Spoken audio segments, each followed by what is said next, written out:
Hey, welcome to the Overshare Pamphlet. My name is Rob, and I'm the host of this one-man show, coming to you every Monday, 6 a.m. UK time. And today we're asking a big question, and that is, what the hell is going on with KATSEYE?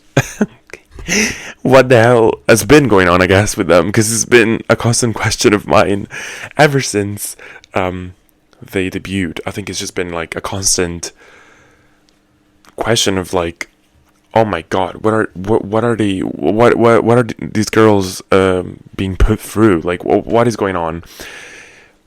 So today I just wanted to like look in general at how KATSEYE, who is technically supposed to be the biggest or the next biggest girl group globally and specifically in the American market, how they're instead being sort of eaten alive by algorithmic music and rage baiting tactics imposed by none other than their own label, by the way. Like, this is not something coming from the girls whatsoever. Like, this is a product that's being served to everyone every single time they release something. It's always from the perspective and the motive, I guess, of just permeating the algorithm, working with the algorithm, I would say, I guess, and also just a game of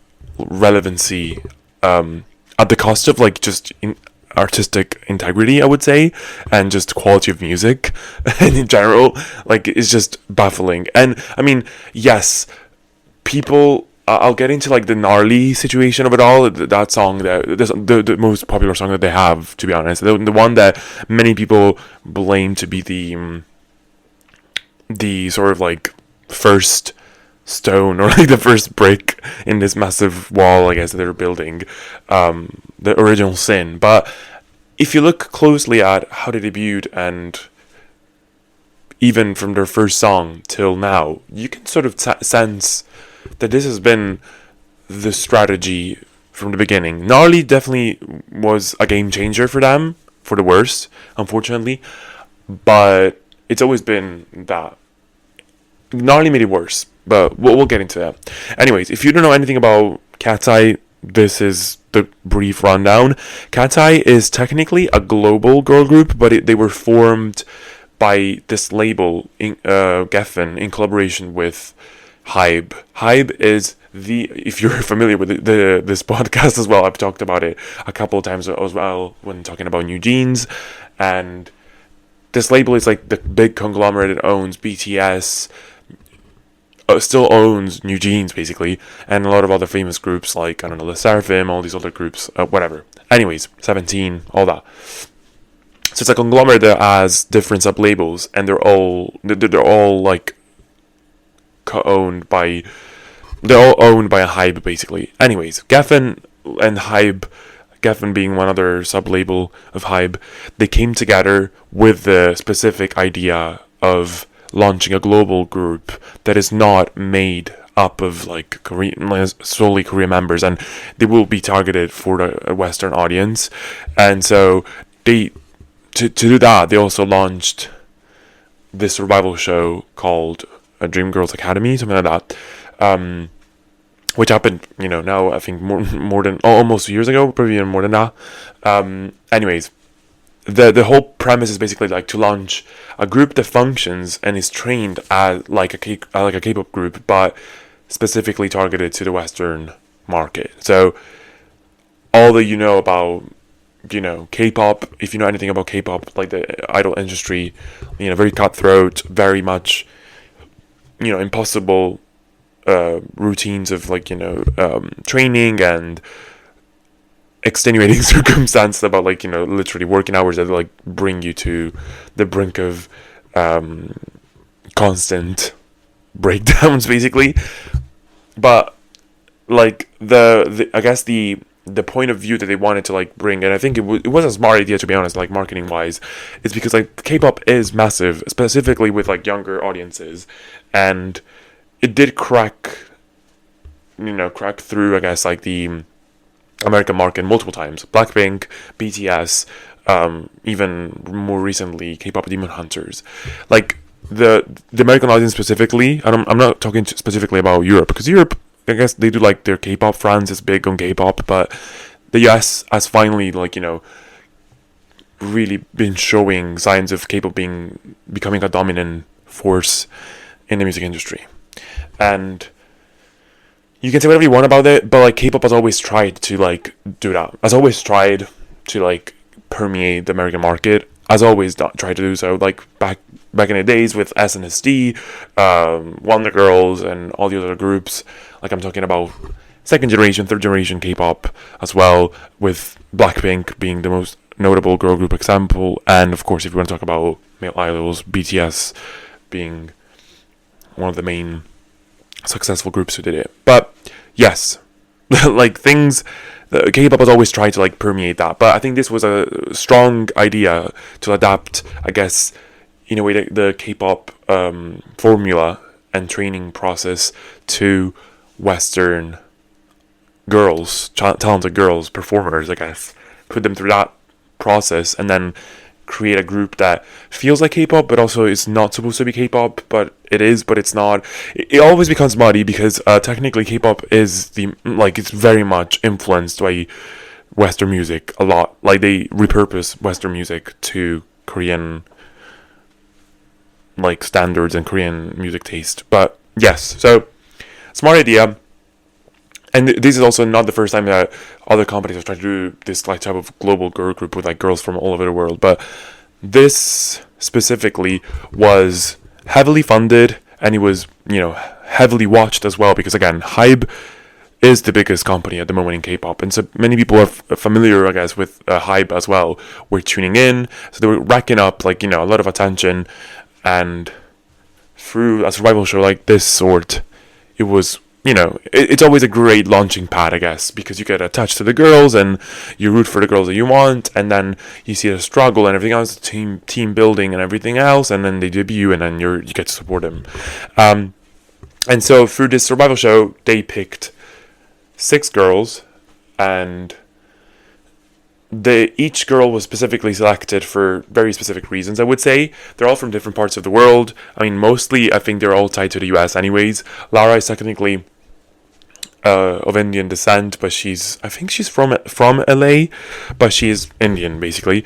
And then there's Megan, who is Chinese, but grew up in I think either grew up or was born in the US as well. Then there's oh my god, Sophia, who is from the Philippines, and then there's Yoonchae, who is from Korea, and Manon is from Switzerland, and then who am I missing? Oh, Daniela, who's American but Latina, and so they created this like very diverse group, which really worked, I think, for a lot of the audiences, specifically because you could, especially if you're American, and the US is a very diverse place to begin with. To see such a diverse group, it just immediately makes you care about them and be invested in them. What really helped, I think, the group overall, and I mean, we used to discuss this all the time before this whole dramatic thing happened as well, that I'm going to get into. What really, I think, got a lot of attention as well from this group, it was just the personality also, I think, of the girls.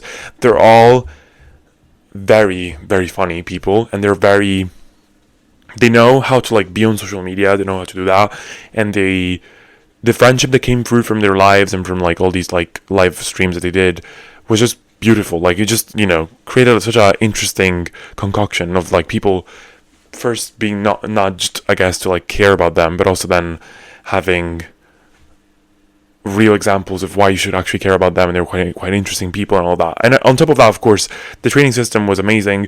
They are all also super talented people, but the constant question has been always thrown around since their debut, basically, has been what is going on with their music. Like, what everything seems to be perfect, basically, except for the fucking music. The music has always been, I don't know, like a best questionable and uninspired, I guess I would say, or actually more than inspired, heavily inspired also by other trends, I guess, too much maybe. So yeah, I mean, it's been a thing. You constantly wonder, how are these girls that are so talented forced to like sing these songs? And I'm not saying that the songs are garbage. I'm saying the songs are so non-specific, so non-characteristic. They literally sound like algorithmic music, and they have not built in a span of these 2 years any sort of proper identity as an artist, as a group together. Every single release that they do as a single or whatever always feels like something completely different, something completely not theirs as well, something completely generic, but also chasing trends, if that makes any sense. And most importantly, it feels like something that none of them had a say in, which is probably the worst part. And things got even more blown out of proportion, because debut was an okay song. It was very, I would say, Tim McRae inspired maybe, and then it got into Touch. Touch was probably their first hit in terms of gathering attention, because it was so similar to New Jeans. Back in the days, we were raging for that as well. But the song was catchy, was fun, and I would say that it's one of their better songs in terms of how it's constructed and everything else. So yeah, and then after that they went completely rage bait mode with Gnarly. Gnarly was the song that really changed everything. I mean, first they were trying different things, and they were trying to chase different trends, and it was questionable results. But Gnarly was the ultimate thing that did it, because Gnarly was sort of that hyper pop genre in terms of production, but that went a lot into the rage baity territory. Especially, I'm talking about especially in terms of lyrics, dropping the Tesla name, dropping fried chicken, party in the Hollywood Hills, what was it, gang, all these weird ass. There's also no singing whatsoever in the song, when they have incredible singers, including, and most importantly, Lara fucking Raj. Lara is just so talented vocally. She was picked to be the vocalist of the group, and she rarely gets to sing. Anyways, the song was an explosion. It was so jarring. People hated it at first. Then they came around it. We all came around it. It was a moment. Culturally undeniable. It was a moment. But I think the label got the wrong message from it. I think they could have gone quirky with their music 100%, because Gnarly is technically very camp. But instead of going camp, they took the fact that they used shitty ass lyrics and rage baity lyrics to be their future stamp, basically, of what KATSEYE is. And so basically every single song after, genre wise, has been chasing trends constantly, but has also been sprinkled, and actually heavily sprinkled, poured with just rage baity clips or words, or a lot of content being sold, a lot of advertisements being put in, just basically building a product that is made to incite reactions and not for the music's sake itself. So after Gnarly, we've had what was it? A massive. I mean, there were other singles coming from the same EP. We never had an album, by the way, by the whole group ever. It's just been EPs after EPs. I think only 2 EPs actually. Anyways, Mano leaves the group, and the situation has always been very unclear. People say it was the label's perspective and the message they put out was that it was because of health issues. And then there were people speculating about whether it was racism and hate that she was receiving online. Other people think it's just because she was fed up with the label and she wanted to leave the group, which I think, looking back on it, maybe it's the most likely outcome, because maybe she was seeing behind the scenes how the group was gonna be made to operate, and she was not having it, and that's so commendable, because what is this? Or maybe simply people were saying like she wasn't coping with the formula and the very demanding hours. And to be honest, like, why should she? Like, you know, she shouldn't feel enslaved. But whatever, that's a different conversation. She leaves, and this has been probably the biggest mark that has been left on a group, because she was the most beloved, at least she was the face of the group, that's what we like to call it, like the most popular girl out of all of them.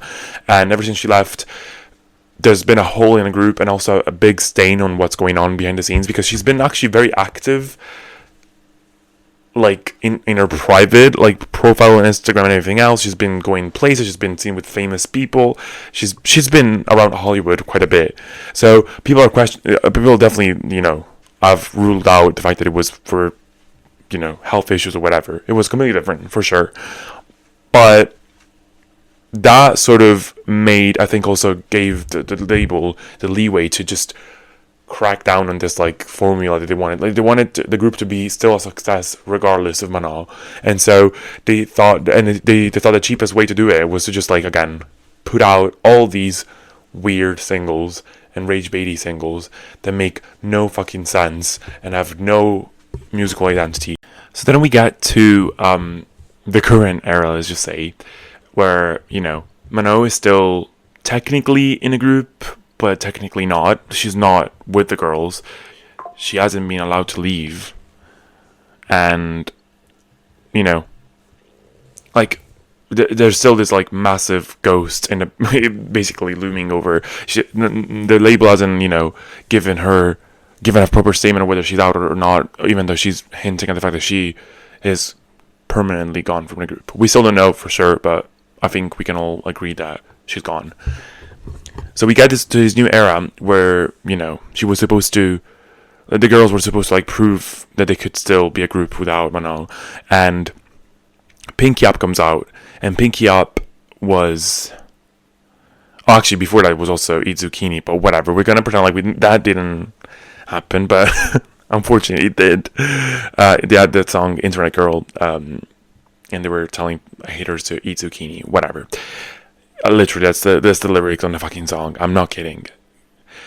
Then we got to Pinky Up, and Pinky Up was a bloody mess. Pinky Up, there were leaks online of the fact that the music video was already filmed with Manon, and Manon was not in it anymore. They reshot parts of the music video and then took away her parts and all of that, and that happened to be, I think, the case in the end. But Pinky Up was, in terms of what was being chased there, I always thought Pinky Up was trying to be what Blackpink did, which was Jump, and that sort of, like, ravey music, electronic, like, dance, EDM, like, rave music. And the genre is the same. The song sounds very similar as well, and it is sort of, you know, very disappointing in terms of lyrics as well. Just go read the lyrics to the second verse specifically. Anyways, I'm not gonna delve into that. So many really bad lyrics, like, you know, I love you, you love me, we batshit, we. Like, what? Girl. Anyways, they talk about Socrates as well in the fucking song. Like, I'm not making this shit up. Like, they talk about Socrates and Pinky Up. Like, what are we doing here, bro? Anyways, song was met with, you know, contrasting opinions. Some people were like, you know, it's gnarly again. Like, you know, it's jarring at first, but then you get used to it. And I think sort of, kind of, but not really. I mean, it's grown definitely on me a little bit in terms of sound, but it's just not a song that I really actively reach out to listen, especially when I have Jump. That is the more serious version of that type of song. I listen to that more. And then after that we had, because that was supposed to be the first single out of the new EP which came out, has finally come out, but after that we had the Ed Sheeran song, which is basically the most generic song you could ever think of. Like, literally, go listen to it. It's the most uncharacteristic song you could ever think of, and that is just sort of genre wise. I don't know, like, it's sort of you know what it reminds me of? I'm in Love with a Monster by Fifth Harmony, and that's not a good comparison, unfortunately. That sounds like a soundtrack for a kid's movie, basically. Yes. Again, what are we doing? Why are we switching genres so much? Why are we also putting out all these weird songs out? And so, with this song, I think people started already to, like, switch even more sides now. Like, I think a lot of people after this song were already like, you know, Pink Up was one thing, Eat Zucchini was another thing. This was starting to feel like, okay, what are we doing here? Like, this is actually getting ridiculous at this point. Many people were fed up. And so a lot of rage was getting incited, I guess, by putting these songs out. And maybe it was the strategy all along, because the latest single that has come out, which is Hootie Fruity, is like number 20, I think, on the Hot 100, which is ridiculous. That song also has nothing to do with any of the girls. The song opens in Portuguese, and none of the girls are Portuguese or Brazilian, whatever. And it's clearly also another take on another chase, I guess, for the trends. Brazilian funk, Phonk, I think, that's how you spell it, is sort of popular at the moment, and on TikTok specifically. Again, algorithmic music, you're trying to find something that is palatable and the most inoffensive shit ever in terms of beat and whatever, and then you fill it up with lyrics that don't make any sense. $20 smoothies in LA, what was it, the Valley Water or something like that. Like, just stupid lyrics, and no one relates to. They have no meaning. They're just throwing buzzwords around. It's just frankly embarrassing for the girls as well.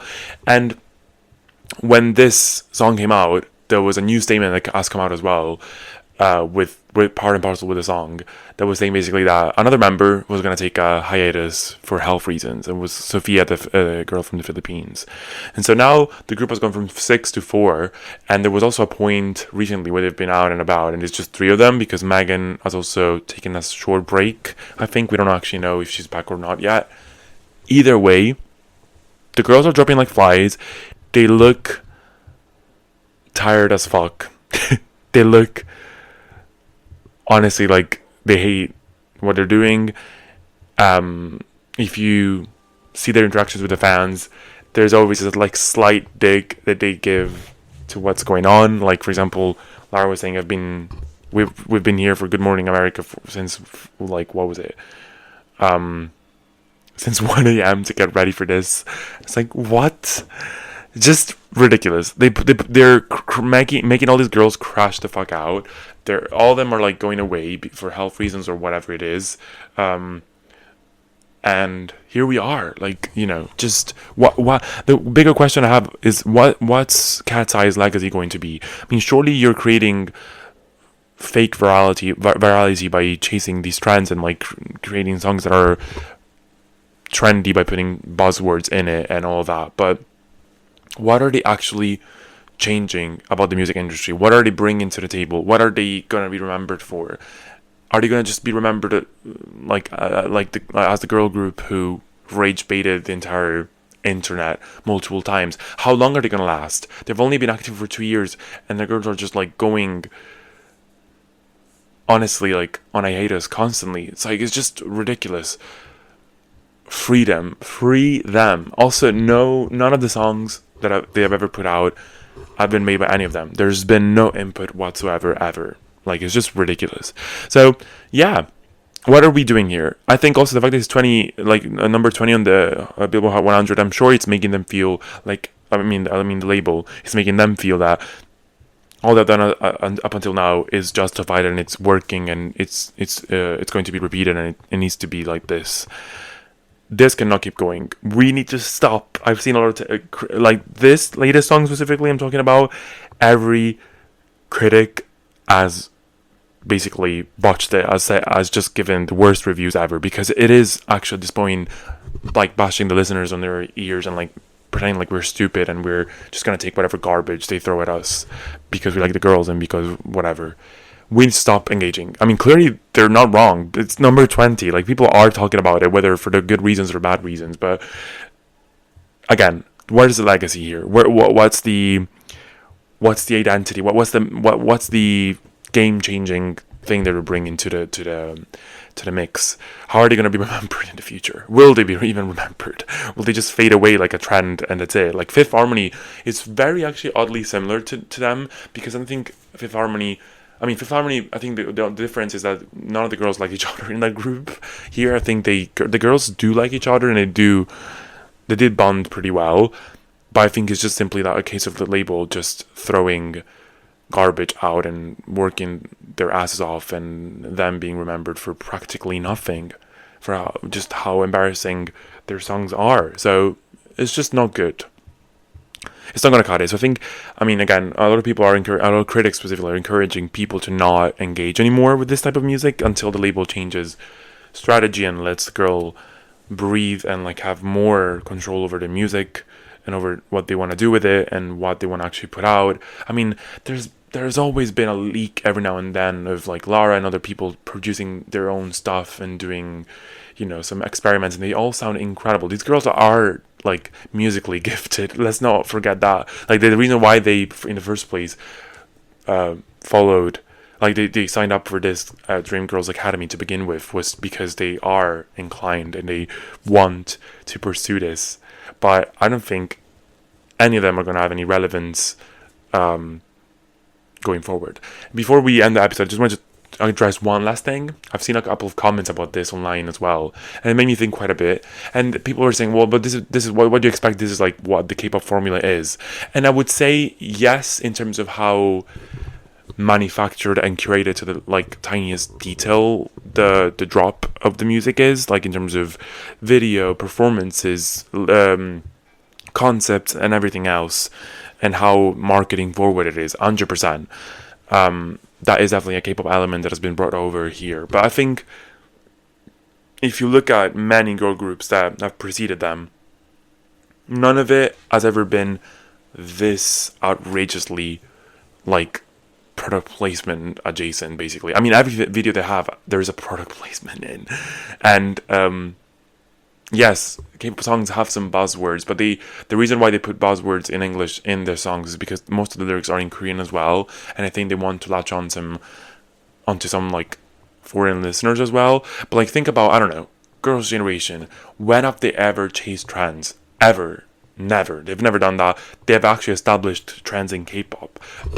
Blackpink, as much as people like to shit on their output and how much they put out as a group, they changed K-pop for good, forever. Like, I mean, look at the girls now. Like, the imprint they left on the music industry in general is so big that all 4 of the girls from Blackpink are very successful soloists as well. Do you think any of the girls from KATSEYE will be able to ever do something like that if they keep going like this? Probably not.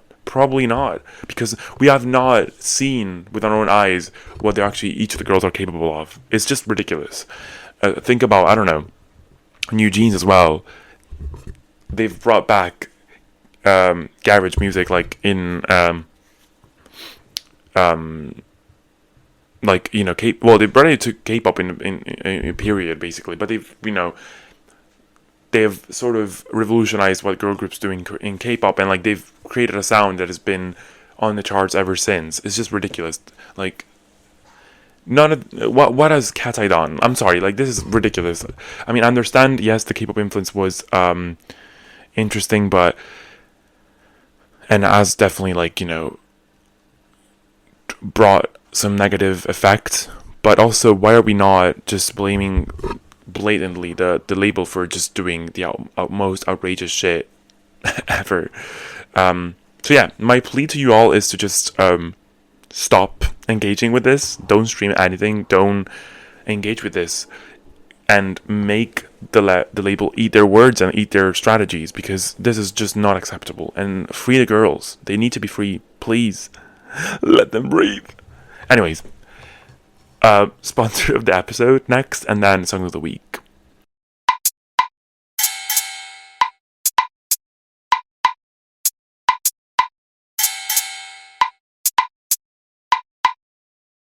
If you're anything like me, and you also are very much in the habit of lighting up a candle whenever you come home after work, or whenever you had a stressful day, just to make your room feel a bit calmer, make yourself feel more at home, or just for the vibes, then I have a great deal for you guys. This episode is sponsored by Tumbleweed and Oak, who make beautiful handcrafted pure beeswax candles. Their candles are made in small batches in West Texas using 100% pure beeswax, no paraffin, no soy, no synthetic fragrances, and no unnecessary additives. Instead, you get the naturally warm, golden flame and the really subtle, slightly sweet honey aroma that comes naturally from the beeswax. So if you like candles but don't necessarily want your entire house overwhelmed by artificial perfume, these are such a lovely alternative. They're also designed for a long, steady burn. So whether you are having a quiet night at home, reading, hosting people, or just trying to make your space feel a little more cozy and intentional, they're really simply an upgrade basically for your whole vibe. And if you want to try them, Tumbleweed and Oak are giving listeners of the podcast an exclusive 15% off any product, and that's the high discount they offer everywhere. So if you just use my code overshare pamphlet, you could get at checkout 15% off any product. You can find link and my discount details also in the show's notes, and you can also simply head to tumbleweedandoak.com. And just so you know, I earn a commission when you use my link or code, so if you do decide to pick something up, you're also directly supporting me and the podcast. So thank you, Tumbleweed and Oak, for sponsoring this episode.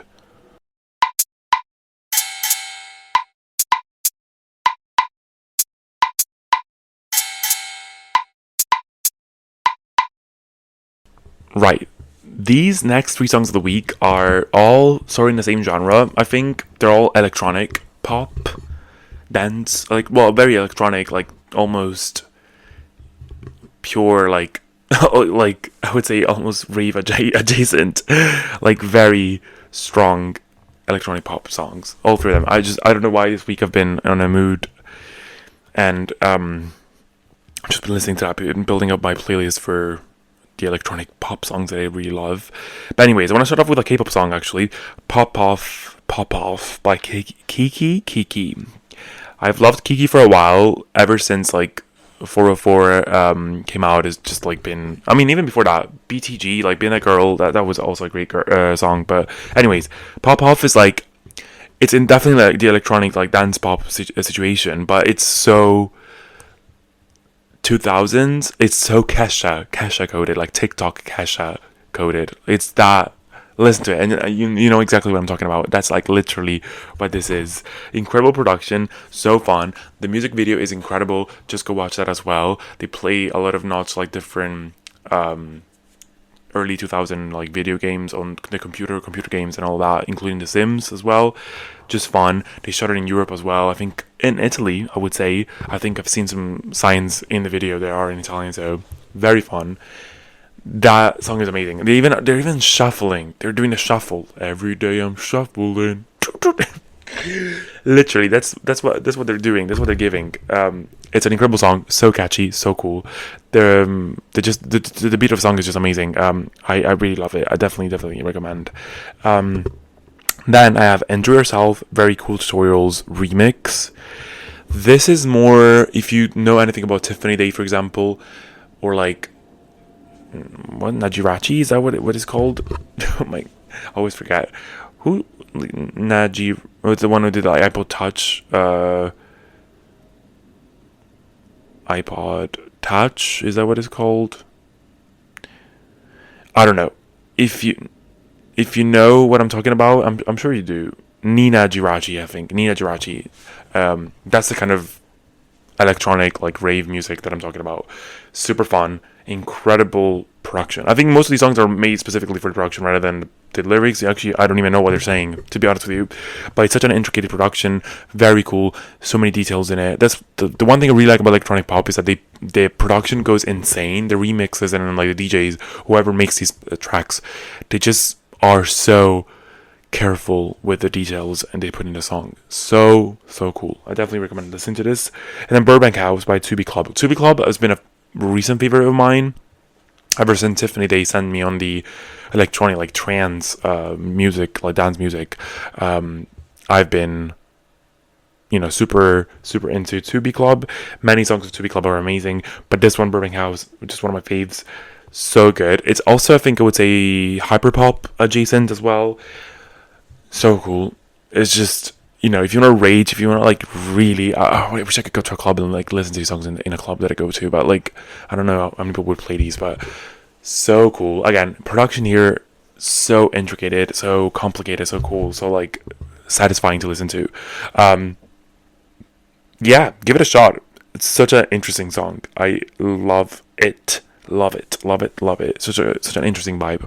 Anyways, a bit of like, an interesting departure from the usual songs, I guess, but I hope you guys enjoy it. You can find all these songs in my playlist of the month. If you just search on Spotify the Overture Pamphlet Songs of the Week, August 2026, you'll find the songs there. So yeah, thank you for listening. Thank you for sticking around. I'll see you in the next episode. And yeah, peace out. See you very soon, guys. Bye.